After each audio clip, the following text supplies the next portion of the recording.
Hello hello hello. तो भाई data science basic से जब हम बात करते हैं, हम बात करें डेटा अंडरस्टैंडिंग की, तो एक टर्म बहुत बार आता है जिसे हम कहते हैं क्लास इम्बैलेंस। तो भाई क्लास इम्बैलेंस होता क्या है?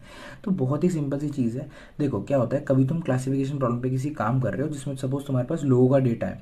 अब वो क्या है, उसमें से 10% लोग जो है वो क्रेडिट कार्ड डिफॉल्टर हैं या डिफॉल्टर हैं, और 90% लोग हैं वो डिफॉल्टर नहीं है, वो मस्त लोग हैं। तो भाई अभी तुम प्रेडिक्ट कैसे करोगे? ठीक है, अब तुमने एमएल मॉडल में डेटा डाला, भाई तुमने प्रिडिक्शन देखा अपना 89% बिल्कुल छलांगे मार रहा है, तुम्हें लगा मस्त मॉडल बन गया, ठीक है इसी पे इम्प्रूव करते हैं। बट क्या तुम एक्चुअली में श्योर हो कि वो जो मॉडल था, जो 89% एक्यूरेसी उसकी आई है, क्या वो माइनॉरिटी क्लास को ढंग से प्रेडिक्ट कर पा रहा है? क्यों? क्योंकि वो नहीं कर पा रहा भाई। पहले रीज़न कि उसके पास डेटा ही उतना सफिशिएंट नहीं है कि वो बिहेवियर समझ पाए तुम्हारे डिफॉल्टर्स का, कि उसका कि वो उनको ढंग से प्रेडिक्ट कर पाए, क्योंकि उसके पास डेटा बहुत ही कम है ना। तो इसको हम ठीक करने के लिए क्या कर सकते हैं?